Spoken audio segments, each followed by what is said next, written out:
The last time I was here, I did a lesson on evangelism.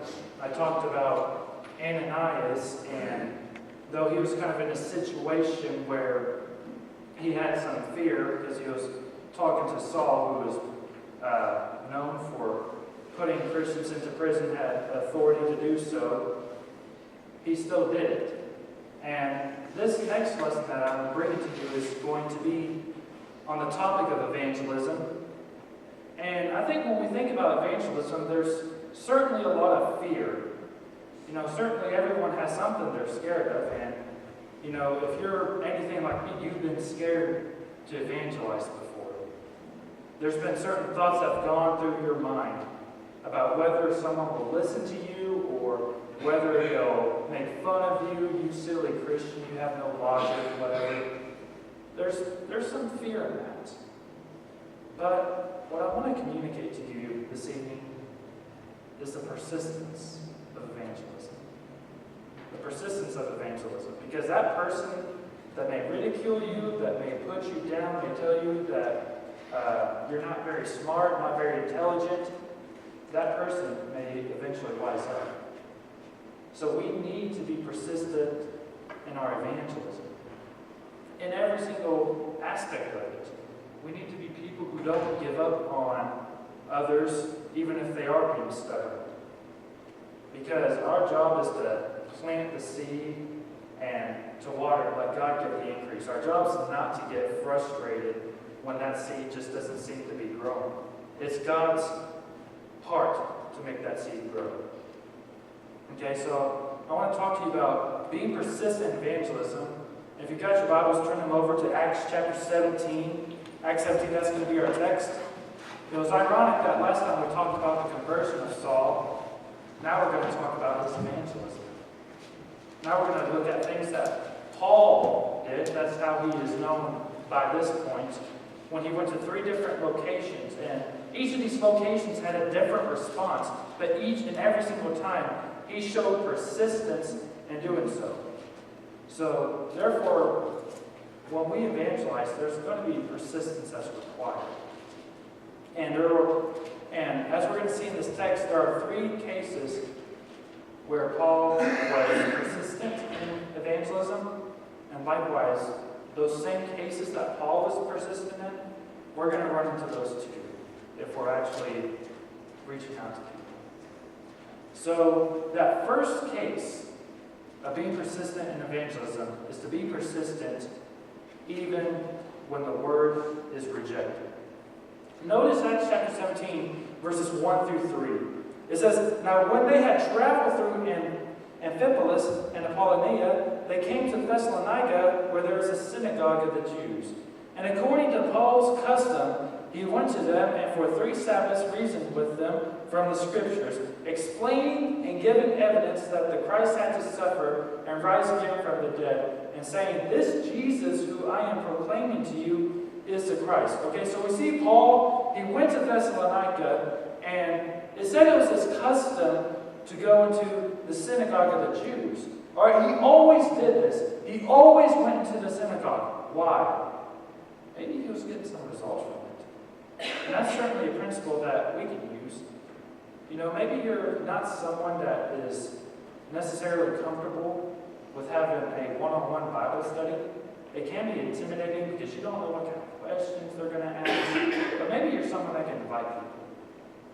Maybe you're someone that you see a brother or sister that's struggling in faith, and you can encourage them and keep them from falling away. Or maybe you're someone that can take other people to Bible studies. Whatever it is that you've got. I personally believe we all have something. There's something that we're good at. Stick with it. Evidently, Paul was good at going to the synagogues and teaching and preaching because he kept on doing it. He was persistent in that aspect. But notice what he was doing when he went to the synagogue. He was explaining, he was giving evidence that Christ had to suffer and rise again from the dead, and that all of that was who Jesus was. So perhaps he may have been having the scroll of Isaiah, he'd been pointing out all the different scriptures where it says the Messiah had to suffer. And then he said, Jesus did that. So he was proclaiming Jesus in the synagogue. But then notice verse 4, it says, and some of them were persuaded and joined Paul and Silas along with a large number of the God-fearing Greeks and a number of the leading women. Okay, so right now we have some positivity here. This is why it's Paul's custom, because it's working.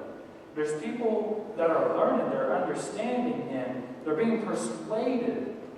That's great. So right now, we're going to see here in just a moment how the word's going to eventually be rejected. But right now, this is great. There's interest here. Then notice verses 5 through 8. It says, but the Jews, becoming jealous, take along some wicked men from the marketplace, formed a mob and set the city in an uproar, and attacking the house of Jason, they were seeking to bring them out to the people. When they did not find them, they began dragging Jason and some brethren before the city authorities, shouting, these men who have upset the world have come here also. And Jason has welcomed them, and they all act contrary to the decrees of Caesar, saying that there is another king, Jesus. They stirred up the crowd and the city authorities who heard these things. Okay, so now we're seeing some rejection here. And it began with these Jews. There's these Jews that really acted in an ugly manner. And why did they act in an ugly manner? It's because they were jealous.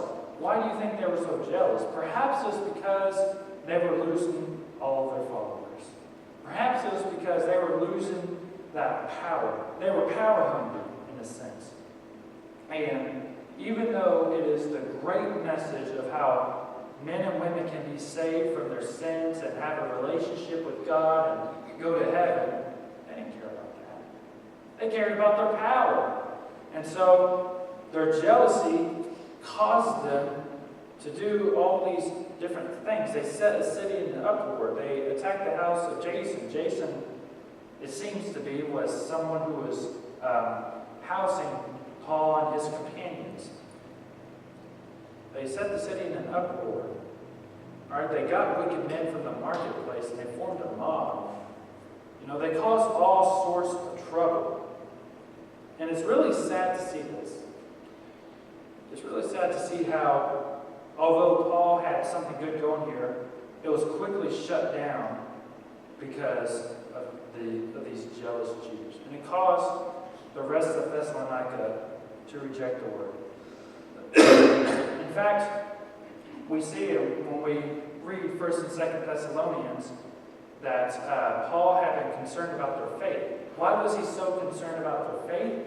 It was because he got kicked out of Thessalonica for preaching. He didn't know if those who he converted were actually remaining faithful or not. And luckily he did receive a report that they were, and he was very encouraging. So when you read 1 and 2 Thessalonians, it's very encouraging letter to read. But this is why he was so concerned for their faith. And so ultimately we see in Thessalonica, Paul had something good going, but it was quickly shut down. And you know, in this world, this isn't anything that's uncommon. I mean, from the very beginning, every time God has sent a prophet of some sort, in some way he was rejected. And that's true in this world today. And I think about the time I went to Augusta, Kansas. Actually, I've gone there twice for a campaign that Bear Valley does at the end of the first quarter of every year. They send a group of students out and they do a campaign. I went to Augusta, Kansas. It's just east of Wichita. And so it's not a super small town, but it's not big either. It's a very religious community. There's, I think I counted 8 different denominational churches there of just different kinds. I think there's about 3 Baptist churches in there alone. So there's all these different denominations, and it's a very religious community, but it's a community that a lot of people think that they're saved. And we door knocked the entire community, and we were advertising for gospel meetings and invited people to church and everything. And there really wasn't a lot of interest. And we were rejected. And this is probably the nicest way to be rejected. There's some people that will say, I'm sorry, I'm not interested in anything you have to say. Then there are other people where I would knock on the door and I'd say, hey, I'd like to invite you to Church of Christ. Slam! But rejection happens. But sometimes I think we can let that fear of rejection get in the way of our evangelism. We talked a little bit about that a month ago when I talked about Ananias. Sometimes I think, and I have been guilty of this many times, so when I preach this, I'm preaching to myself and I'm preaching to you at the same time. There have been times where I've been guilty of letting the fear of rejection get in my way. Imagine if our Lord did that. I mean, our Lord knew he was going to be rejected.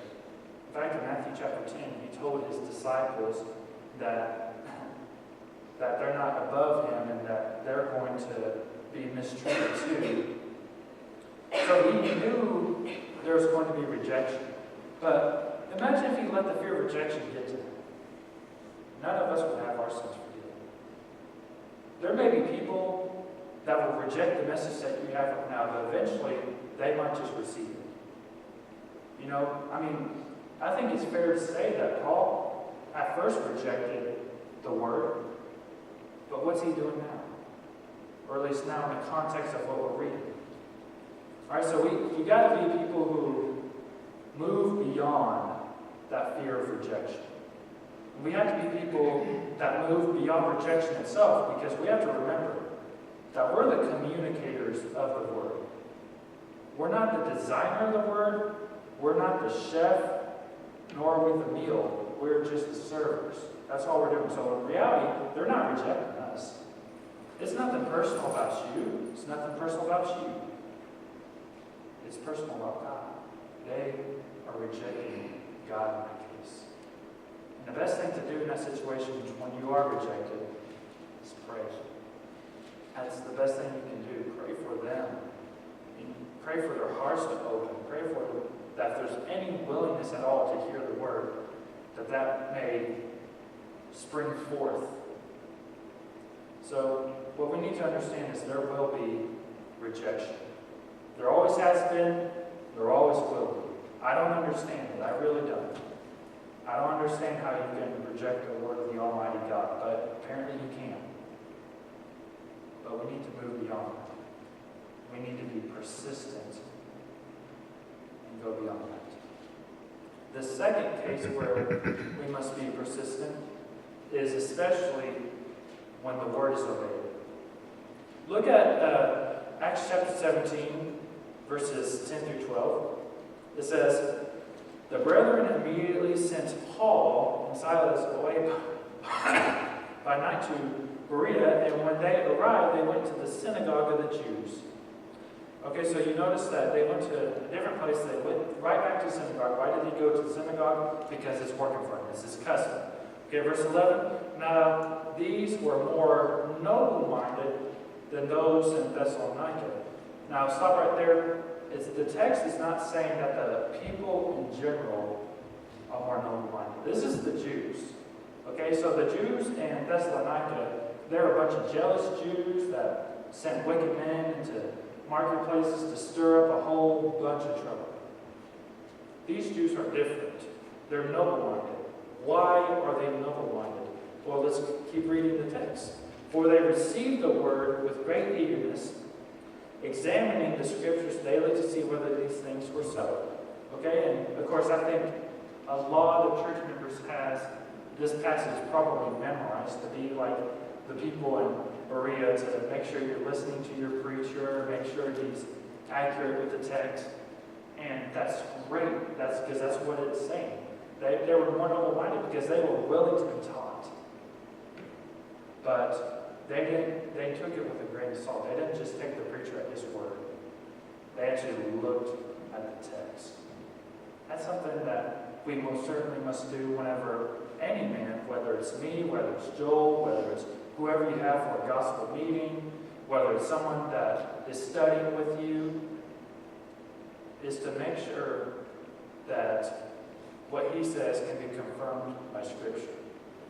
And because these Jews in Berea were like that, they were more noble-minded. And in verse 12, therefore many of them believed, along with a number of prominent Greek women and men. Okay, so this is great. The word is being obeyed. And this is just wonderful. Of course, Paul had something similar to this earlier in Thessalonica before the jealous Jews came and sort of crashed his party. But this is great. There are people in Berea that are coming to believe in Jesus. But then there's verse 13. It says, but when the Jews of Thessalonica found out that the word of God had been proclaimed by Paul in Berea also, they came there as well, agitating and stirring up the crowd. So now we have those jealous Jews from Thessalonica. You know, Thessalonica is 50 miles from Berea. They traveled 50 miles to concentrate. Okay, it's burdensome enough to drive 50 miles, but they walked 50 miles. Have you ever walked 50 miles over the course of a week before? That's a long walk. I mean, if they did it in 5 days, that's 10 miles a day. Walk 10,000 a day, and I guarantee you your feet are going to be sore. They did all of that just to cause trouble. I think that kind of shows you a little bit where their heart is.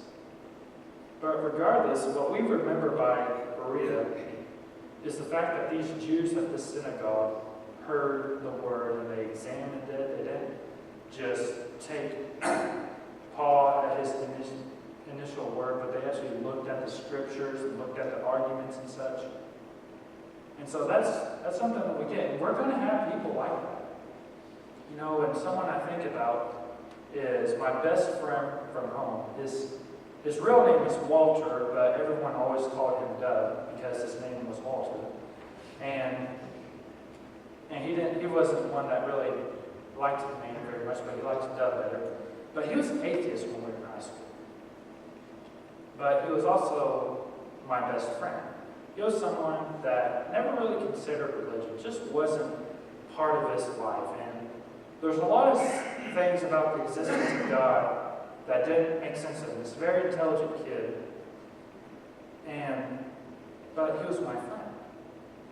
And so I would just have conversation after conversation after conversation with him our senior year of high school, and I would kind of grab his interest in this, and eventually he was willing to study. And so there's about the 3-month period where we studied and talked about the existence of God.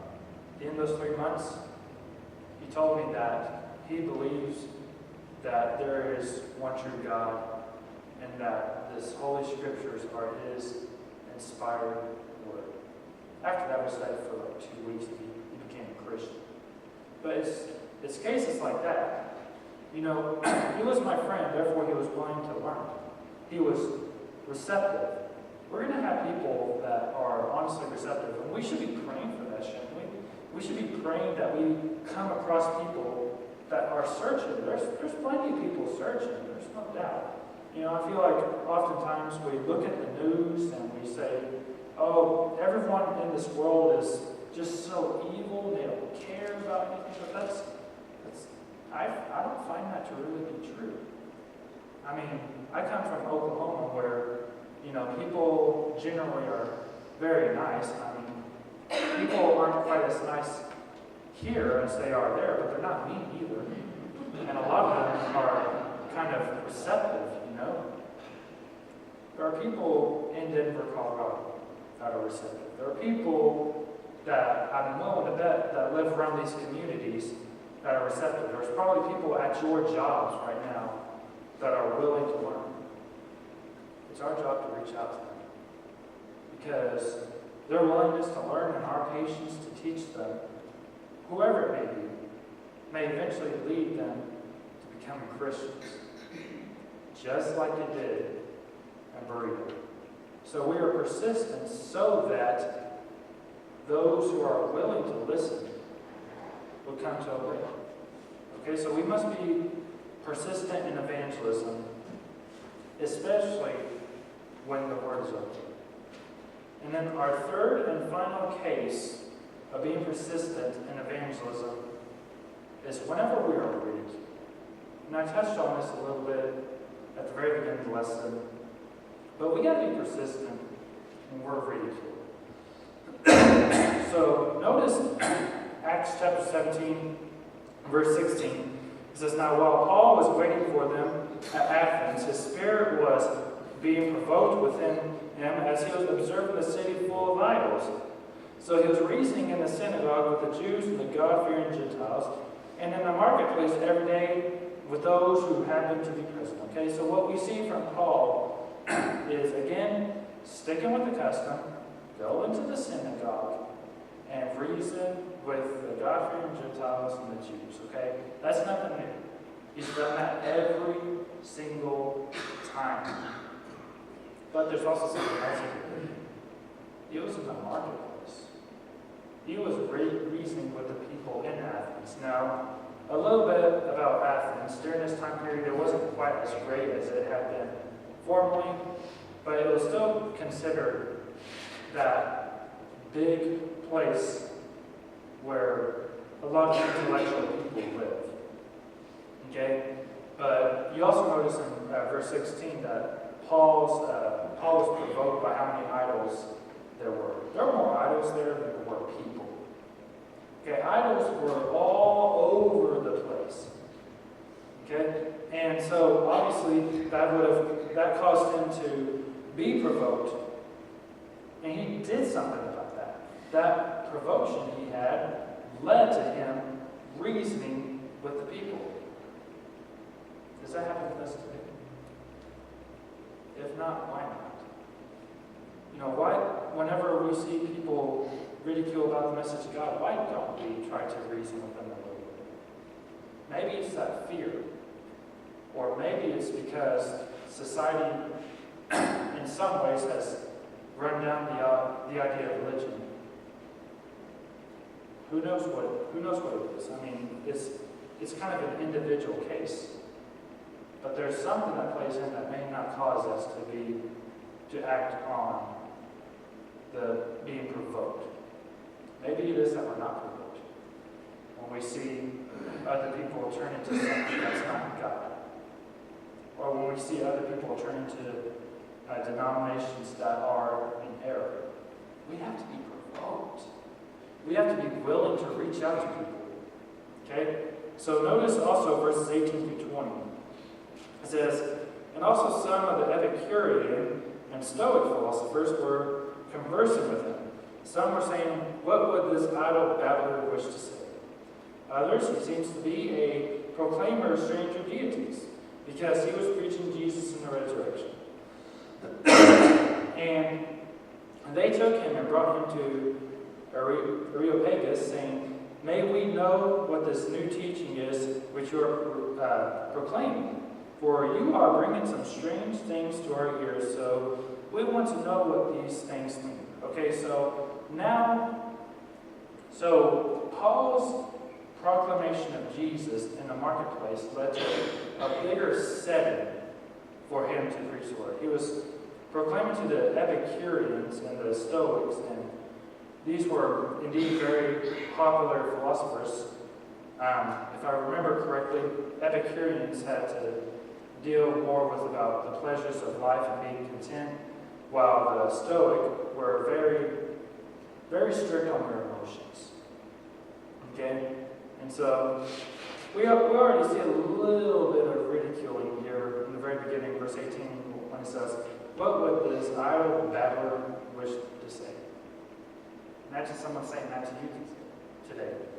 What would this idle babbler want to say this? You know, so you can see that could kind of be offensive in a way, but still they were willing to hear. You know, he was in a setting, he said, "We want to hear what you have to say about these different things."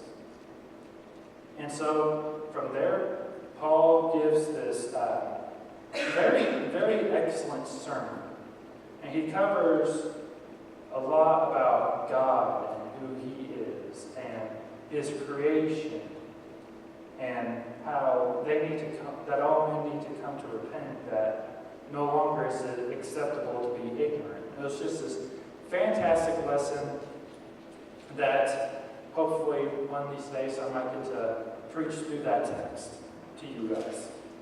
But since we're focusing on persistence of evangelism, we'll jump to verse 32. It says, "Now when they heard of the resurrection of the dead, some began to sneer, but others said, 'We shall hear you again concerning this.' So Paul went out of the midst, but some men joined him and believed, among whom were Dionysius the Areopagite, and a woman named Damaris, and others with him." So we have three different responses to the message that Paul gave. Some sneered him, they ridiculed him. Perhaps they said something along the lines, "This is the dumbest thing I've ever heard in my entire life." And then others said, "I'm not so sure. Maybe I'll hear it a little bit more later." And then there's some that believed. Isn't that third response what we're aiming for? We're going to get those first two responses. But that third response is the goal. To get people to believe. To show them what they must do to be saved. And for ultimately them to come to Christ. You and I are going to run to all three of these responses. Perhaps you already have. Perhaps you've been ridiculed lately about believing in Jesus. I mean, that's a very common thing today. You know, in fact, I kind of think about 1 Corinthians chapter 1, verses 21 and following, how Paul talks about there's the wisdom of God and the wisdom of the world, and the wisdom of the world thinks that it's folly what the wisdom of God is, but really, the wisdom of God shames the wisdom of the world. What we see in Athens and what we've seen today in today's world is a lot of people rely on their own wisdom. And that's often what leads them to ridiculing us and putting us down and telling us that we're not very smart and, you know, religion's just a waste of time. A lot of it's because they're relying on wisdom. But we got to be persistent, because there may be a day where they don't rely on their own wisdom anymore. And they're willing to be taught. And you know what you did? Is although you were ridiculed, you planted that seed for another soul to come to Christ. So, when you're in that moment where you are being ridiculed, don't let it get to you. Don't respond in an ugly way.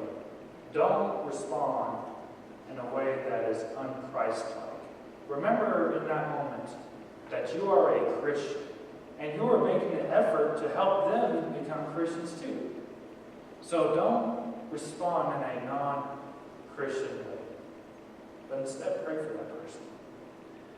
This all comes down to, and I've said it a billion times whenever I've preached lessons here, about thinking souls.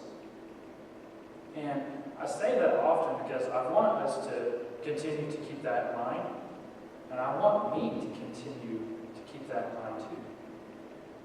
Just because there's lost people all over the place, and there's a lot of lost people that don't know that they're lost. That's how lost they are. You know, you think you know where you're going, you have no clue. That's the way a lot of people are today. But we must be persistent, and we must be patient, and we must continue to have the Christ-like attitude in how we conduct ourselves. Because if our words don't get across, then our actions probably will. Because they'll see something different in the way you respond. Because think about it. I mean, is it normal to not respond in an ugly way when people will tell you that you're not very smart? No. But if you do that, that might just send the kind of message that they needed to hear. Maybe they'll consider it. So we've been talking about evangelism, about being persistent in our evangelism, being persistent in our efforts not giving up, not giving in, no matter how hard it is, no matter how scared we are, to making sure that we're so conscious and that we're reaching out to people. And we are to be persistent when the word is rejected, when people decide they don't want to hear your message anymore. We got to be persistent because eventually their hearts may open up. We especially must be persistent when the word is obeyed. That's kind of the point of evangelism in the first place, is so that the word will be obeyed and souls will come to Christ. And then we must be persistent when we are ridiculed, when people take a direct attack on you. We must be persistent. We must carry ourselves the way Christ did. We must show love for that soul, continue to be a Christian, continue to pray for them, and maybe, just maybe, that person will go from ridiculing to being a Christian. You know, and I hope this encourages you. I hope this fires you up for evangelism. Because studying this kind of text fires me up. And I need that fire. I need to be able to take courage and understand the different scenarios I'm going to run into in evangelism, but also know that there's still going to be some people who will be saved. You know, that's just be something that's encouraging to you. And I can encourage you to invite people, invite them to Bible studies, invite them over for dinner and talk to them, whatever it may be. Put yourself in a position where you're around people and you're able to share the gospel with people and tell them how they can be saved. That's my encouragement for you. And I hope this has helped you. I hope this has fired you up. And if you're anything like me, I'm sure perhaps you've been afraid before. If you are, and you want courage, you want to pray for courage, then let's do that tonight. You know, and I think about in Acts chapter 4, when Peter and John had been before the Sanhedrin court, and they went back to their companions, what they did all together is they prayed for courage. If you have that desire, to have your fire lit, to have courage, to be persistent in evangelism, I invite you now to come forward as we sing.